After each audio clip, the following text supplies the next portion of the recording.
ગુજરાતમાં નવા તાલુકાઓની જાહેરાત થઈ છે। ગુજરાત સરકારની કેબિનેટમાં આજે એક મોટો નિર્ણય લેવાયો। હવે ગામડાના લોકોને સરકારી કામકાજ માટે દૂર નહીં જવું પડે। સરકારી રાજ્યમાં વધુ 17 તાલુકાને મંજૂરી આપી છે। નવા તાલુકાની સરકારે સ્થાનિક સ્વરાજ્ય ચૂંટણીઓમાં એક મોટો દાવ ખેલી દીધો છે। ત્યારે જુઓ કયા બન્યા છે નવા તાલુકા, કયા કયા જિલ્લાઓને મળ્યા છે નવા તાલુકા, શું થયું છે આજે આવું જોઈએ, જાણીએ, સમજીએ।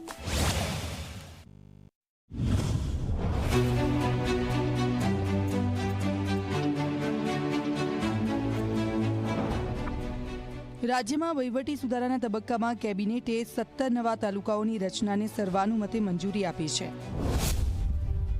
વર્ષ 2013 પછી આ સૌથી મોટો નિર્ણય છે, જે જાન્યુઆરી-ફેબ્રુઆરીમાં યોજાનારી ચૂંટણીમાં સમાવેશ થઈ શકે છે। બનાસકાંઠામાંથી વાવ-થરાદ જિલ્લો બનશે, જેમાં વાવ-થરાદ, સુઈગામ, ભાભર, દિયોદર અને લાખણી તાલુકાઓનો સમાવેશ થશે।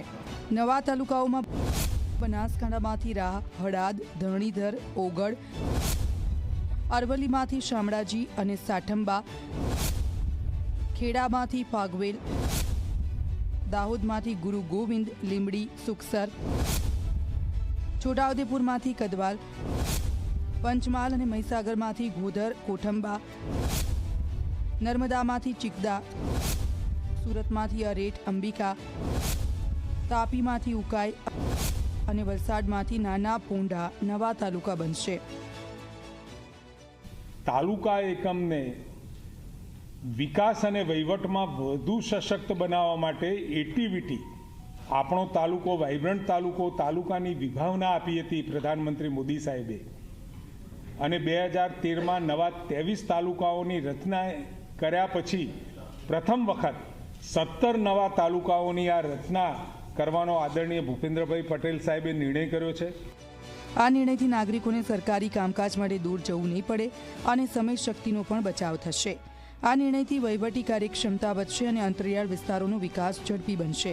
નાગરિકો, પ્રજા અને પદાધિકારીઓની રજૂઆતોને ધ્યાનમાં લઈને આ નિર્ણય લેવાયો છે, જે ગુજરાતને વધુ વિકસિત બનાવવાની દિશામાં મહત્વપૂર્ણ પગલું સાબિત થશે। નવા 17 તાલુકાઓની રચના થવાથી હાલના 51 વિકાસશીલ તાલુકાઓની સંખ્યામાં 10 તાલુકાઓનો વધાર થશે, જેના થકી વિકાસશીલ તાલુકાઓને મળતી ગ્રાન્ટનો લાભ મળશે।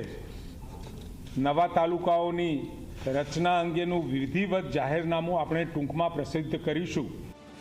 સ્થાનિક સ્વરાજ્યની ચૂંટણી પહેલા આ નિર્ણય ગુજરાતના વહીવટી શાસનને નવી ઊંચાઈ આપશે અને ગ્રામ્ય વિસ્તારનો વિકાસ ઝડપી બનશે।